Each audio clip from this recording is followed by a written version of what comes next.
Good morning, everyone. My internet has been so bad, it is taking like 3 hours for every 5 minutes of video. So I got up super early, put on the quickest swipe of makeup I could so that I could record this video and upload it, hopefully before the internet gets too congested in my area. This topic was recommended by the Book Hutch, and I will link that channel below. He's actually the organizer of our local writers group and a librarian in our local library, and he's been talking about what it means, what the modern library looks like. So if that's something you're interested in, you should go check out his channel. And the question was talking about the different stages of editing, and I'm actually going to expand it to talk about the different stages of a book. So there's a lot of acronyms about like my WIP or my book, or I'm in dev edits or copy, or all I need to proof, and that can be a little confusing. So this is going to be not only the stages of a book, but also my personal stages of a book. So if you're already familiar with the stages in editing, I'm still going to have some information about what I do, and so you might find that interesting. So if you are interested in writing or self-publishing, those are the areas that I'm most interested in. Make sure to like and subscribe, and I guess you can click the bell that is somewhere. My image is flipped, so I'm not totally sure where that would be. Anyway, so the very first stage, the outline, does not exist for some authors. Now, there's some misconceptions that either people plot or they don't plot at all, and that's not technically true. Everybody plots, just some people do it as they're writing the book. They are putting together the plot, and some people plan it ahead of time. If you have formal writing training like creative writing degree, I am no expert, I do not have that, but I have taken some classes from people with MFAs and things like that. It is standard to teach it, especially if you go into screenwriting, or like what I studied that I was really interested in was TV writing. TV writing is very formulaic in, I don't mean that in a critical sense, but in the sense that you have commercials, you have a set length, like within seconds you have a set length. You usually have set commercial breaks, and you are selling a product to a network, and they are not like, if you just randomly say I'm gonna have a 45-minute episode, or my episode is gonna run 35 minutes, they're like, who are you? Now some shows can get away with that. The Office was one that had, you know, variable lengths. They changed over time. So if you are the US version of The Office, you might be able to get away with it. But if you are putting together a screenplay to pitch to either a festival or an agent, they're going to look at it, and one of the first things they're going to check is this the right length? So my point being that for those, they tend to really push this idea of pre-plotting, because you've got to hit the final destination. If you are going for traditional publishing, they might also, if you're writing a book on like, not spec, I can't think of the word, they might ahead of time want a summary, a synopsis that tells you what's going to happen. Now, if you are indie publishing, or you are writing your first novel and you don't have an agent yet, then you can do it differently. But everybody plots. The difference is some people can sit down ahead of time and say, this is what happens. And my friend Becca Syme has a channel on here, and she's got a great video on some questions and some ideas about who's a plotter and who's a pantser, and I would say majority of people are somewhere in between. I don't tend to know everything, but I tend to have a general idea of pacing. Okay, now we need to find a clue. Okay, now we need to slow down and break down the information. Okay, well now we need to have something big. We need to have a twist. We need to have some excitement. We need to have a setback. We need to have danger. Okay, well now we need to decompress. And I have a general idea of the flow of the book, and sometimes it changes, but sometimes this flow, my plotting, could be as simple as they go to the store and they find a clue. That is not a lot of information to go on. So I write linearly, not everybody does. So for a lot of people, they might say they have an outline. They could say that they're plotting. Some people consider their outline their zero draft.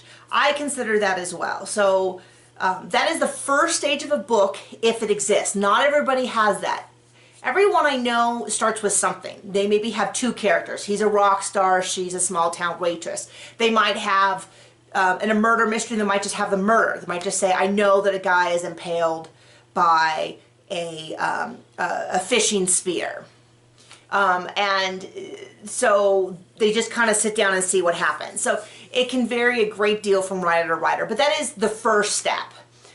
The second step is actually your first draft, your rough draft. Some people call it a vomit draft, which is kind of gross, but the idea is you're just getting something down. Now, there's a lot of videos that talk about how your rough draft always sucks. Always, always, always. And that can definitely be true, but one of the issues is that's really limiting. I know people who only have one draft. They don't plot. They make a rough draft, and when they are done, they just need to be proofread. And that is because their personality, they write and they constantly go back to the beginning and edit. And they have to do that. That is part of their process. They have to go back to the beginning and re-edit it. Okay? In general, people will say don't do that. And the reason they say don't do that is because for a huge percent of personality types, you get caught in this loop and you never move forward. And the problem is that sometimes you don't know what the beginning needs until you get to the end. I'm definitely one of those people. Where if I was expected to edit the whole way through, I would hate this book, I would give up and I would start again. I am someone though that if I am at the 50% point and I realize that something at the 20% point is wrong, a lot of times I will go and I'll spend a day fixing that, because for me what's written is kind of like a reality. I wouldn't say my rough draft is very messy, but I wouldn't say it's bad. It's very close to the final book, but it has a ton of typos because maybe everybody does, but my fingers will constantly write the wrong word. It'll put that instead of the, it'll write the wrong name, all that, but the general structure, the bones, tends to be really close. And it sometimes even removes scenes, and they still exist within the book. Like one of them was what I thought was a very funny dress fitting scene that my editor, who I will get to, said this really slows down the book. It's a mystery, the mystery's starting to round up, and then you have this random scene. It's kind of funny, but it's not, it just slows everything down. That scene still existed within the story. I just removed it physically from the book and made references to it later on, okay? In terms of like, oh, I had the worst day, I had to go to this dress fitting, and you won't believe the dress and all that. So, still happened, just didn't happen in the course of the book. We just didn't take any time for it. So that is your rough draft. And it can be, you can watch a ton of videos on there, any way to do it. I start at the beginning and I end. And I go all the way straight through. I don't tend to go back and do a lot of editing unless I get hung up. If I get hung up somewhere, I might go back, like my last book, which is in edits right now. I got hung up about a halfway point, and so I had been fighting with this book for so long that I stopped, went back to the beginning and read it so that I could get re-immersed in the book. A lot of people will start their day by reading what was yesterday, and I'm starting to do that. But a lot of people write out of order, a lot of people write out of order and they just make it up as they go along. Depending, your rough draft can be, once again, I don't know which side is which, but can be anywhere between a hot mess, which is totally fine, and actually pretty close to where you are. And I know a lot of people like to say everybody's rough draft is terrible. A lot of famous writers say that. But I know people who write great books who tell me that their rough draft is pretty close to their final draft because they're very, very meticulous. I always say the rule is if you're finishing books in an emotionally healthy manner, then your method is working. That's all there is to it. Doesn't matter if anybody agrees. So that's your rough draft. Some people will say WIP, your work in progress, your manuscript. A lot of people refer to it if you write a series. Like I'm referring to my current book as Archery 7. The technical title is Death in the Desert, but when I'm talking to friends, I'll say Archery 7 because it lets them know which series it is and which book it is. And that can be meaningful in the discussion, because if I say I'm worried about continuity errors in Archery 7, they understand, okay, there's 6 other books. If I say, I'm just not sure it's the hookiest, tropiest book, they can go, yeah, but it's book 7. People who get to this point are with you for more than just, is this a trope I like? Okay. When you are done with a rough draft, and up until now, this is kind of the same between traditional publishing and self-publishing. This is where the roads wildly diverge. I don't know anything about, well, I know quite a bit about traditional publishing, but not compared to a traditional author, traditionally published author. But compared to the average population, I know quite a bit. But this is where they really diverge, because if you are self-published, you're going down the stream of eventually probably having editors. There are exceptions, people who don't use editors. They're mentioned in hushed tones. I'm not going to recommend that for anyone because I think you're shooting yourself in the foot if you are not a naturally good enough editor, self-editor, to do that. I just think if you're putting thousands of hours into a book, spend $100 and get an editor, or trade services or whatever. But I will acknowledge that some people don't use editors and are fine. For self-editing, though, roads diverge. A lot of people, traditional and self-published, use CPs, critique partners. These are normally peer authors, someone around your level, who you trade work with, and you do essentially an edit, is what you're doing. When I first started, I tried to use CPs. I had a very sweet gal who gave me almost no feedback on my very first novel, and I sent it to an editor, and the editor's like, this is not ready to be edited. You need to go get a critique partner. Of course, I was in tears because I was like, I had one. I spent months with her trading a document to get through. Now, I was no better to her because I didn't know what I was doing. I had another critique partner who I sent her my book and she was too busy. And then when she was done, because she was finishing her book, she finished her book, she sent it to me. I went through her book. She didn't have time to get to my book. I gave her back her book, and then I said, hey, are you going to get to my book? And she said, well, now I'm too busy doing the edits you suggested. And I was a little bent out of shape because it just seemed like there wasn't a lot of time for me. And I got frustrated with the whole process and went straight to an editor. Now, you can get CP level edits from professional editors. They're starting to add that service because of the fact that so many people have this problem. It used to be really standard with traditionally published authors. Everybody used CPs because there just wasn't a lot of other options. My issue was I would rather pay a professional who knew what they were doing to just edit the dang book than I am to spend months and months and months hunting down a CP. You know, none of my friends right now that I currently run in circles with are using CPs. They just go right to editors. But that is a term, if you hear it used. They're a great resource if you don't have the funds, or if I had a CP that could do it, I would love to work with one. I just don't have one. I've never met one. Another term that's often used is beta readers. Beta readers tend to be non-authors or authors who are only doing a beta read, and they give you very much like a one sheet at the end. I didn't buy the romance. The middle was too slow. I didn't understand the ending.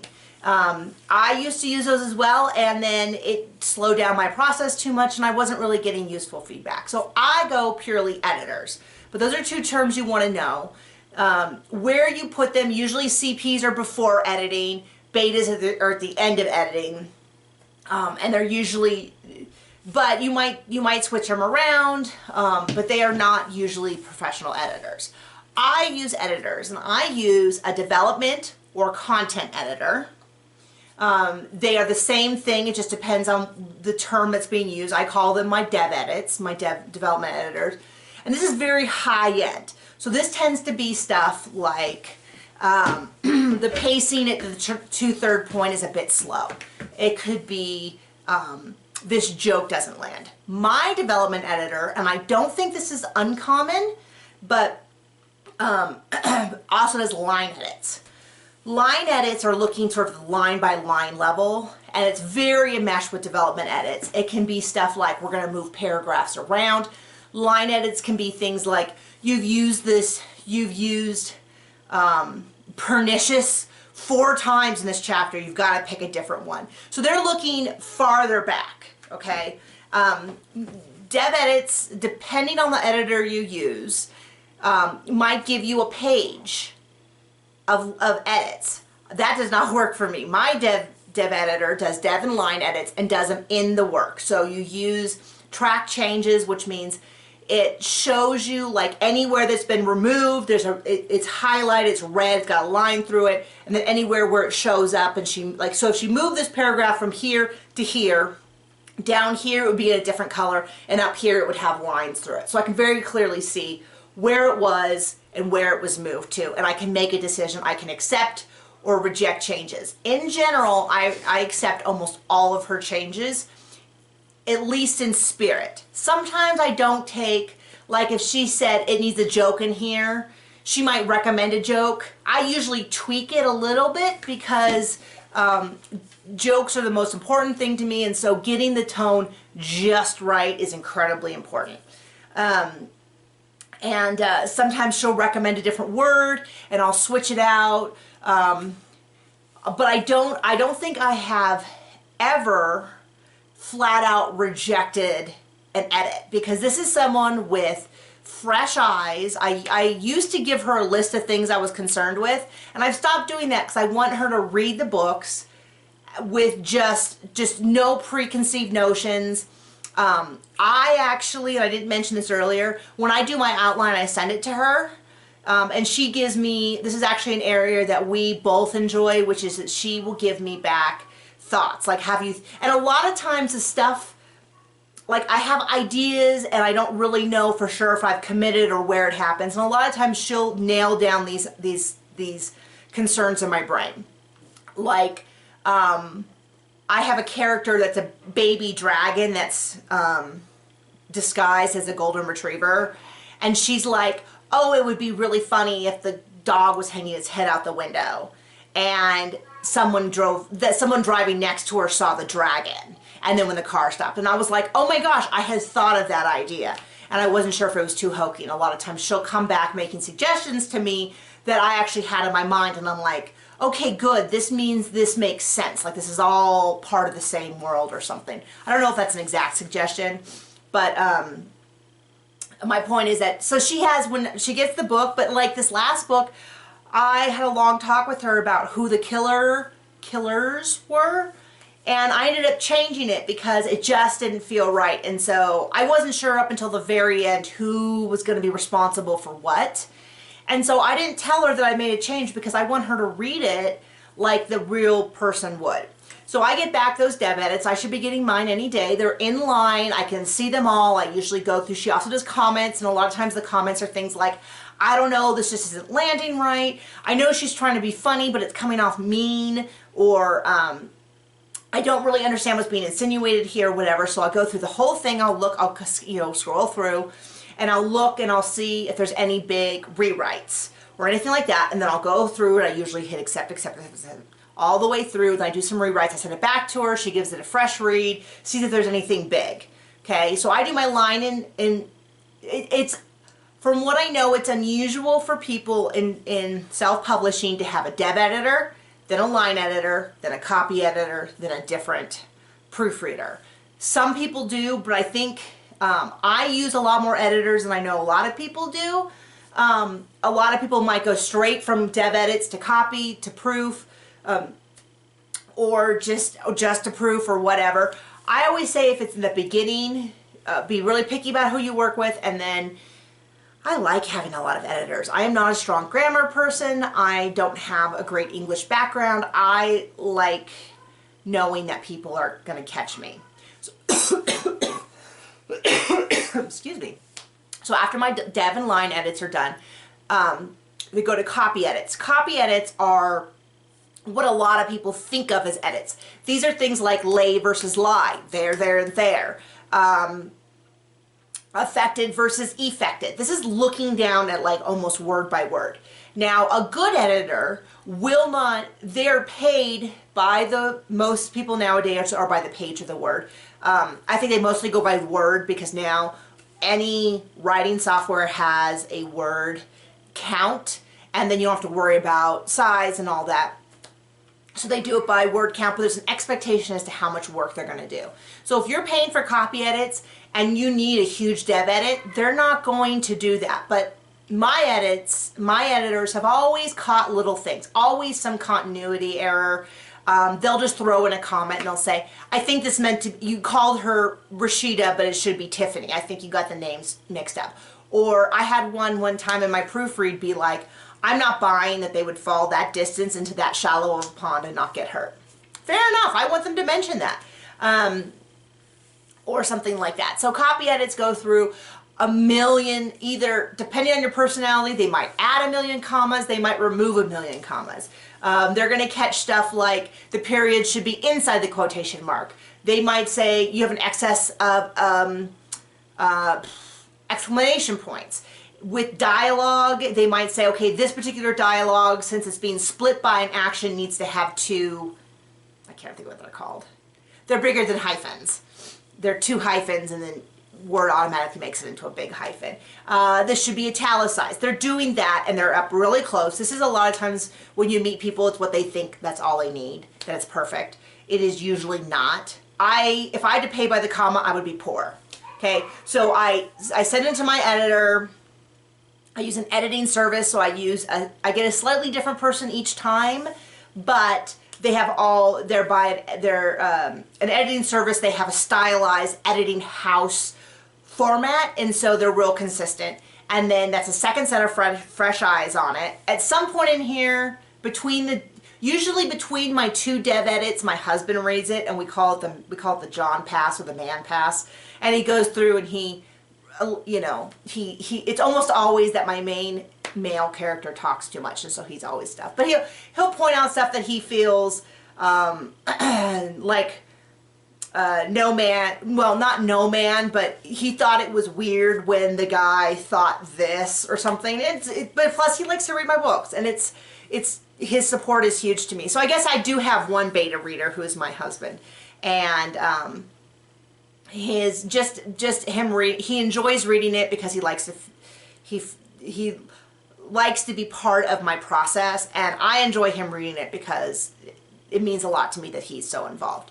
So somewhere in there he does that. The copy edits, they go, I come, like I said, I will scroll through and check for notes, for comments that are on the side. I will check to see, and then I usually hit accept all. I don't think I've ever rejected a copy edit unless they misunderstood what I was trying to say and they corrected for it in the wrong way. So once again, I take the spirit of the edits, because if there's a problem, there's a problem. Maybe their solution isn't correct in this particular case because they thought I meant this and it actually meant that kind of thing. And then the last step is a proofread. A proofread should not be an edit. A proofread should be, even after 4 set of eyes, you have the wrong there. You have T-H-E-R-E and you mean T-H-E-I-R or whatever. I usually have, I would say 1, possibly 2 a page, sometimes 1 every 2 pages. But this should be, a proofread should just be catching stuff.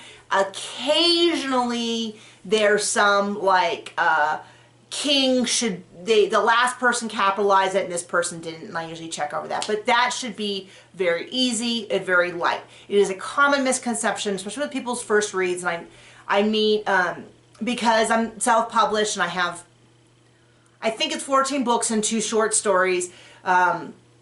At my church, you writing a book, you should talk to Nikki, she self-publishes. Or just general whatever, I'll encounter people, and a lot of times they'll say, oh, I finished a book, and I'm like, great, you know, are you going to be getting an editor? And they're like, no, my wife is proofreading it. In general, that's not considered to be sufficient, because fiction, especially fiction, has specific rules that are not usually taught in school unless you take I took a million years of English. I took AP English, I took honors English, I took honors philosophy. I'm not saying I'm brilliant, I'm just saying I took all those.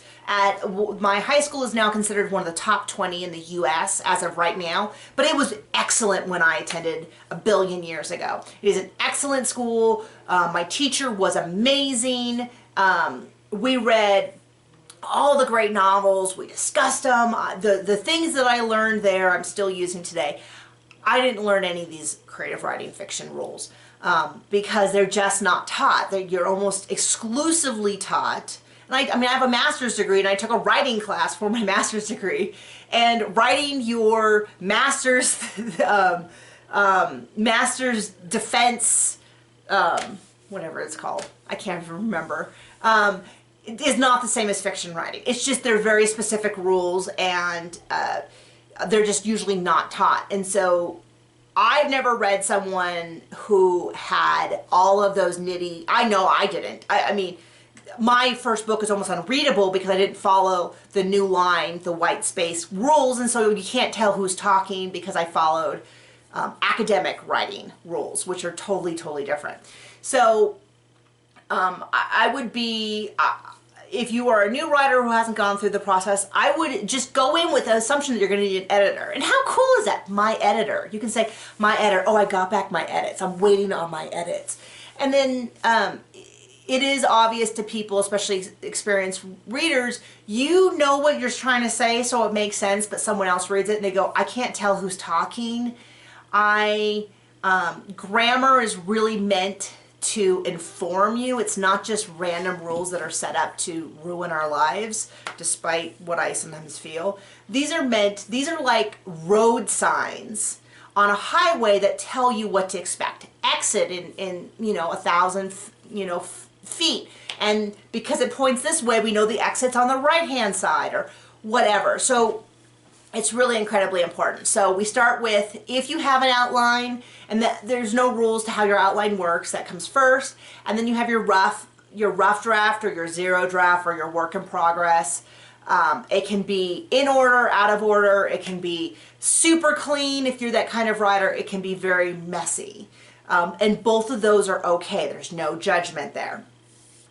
After it's all done, you start, and I should say self-editing would go before you did anything else, and I didn't mention that. Sorry, but my assumption is that you would know. Sorry. So the first thing you do is your self-edit, but a lot of people will do a self-edit pass after every editing pass. Some people put it in a drawer and wait a month. Some people don't.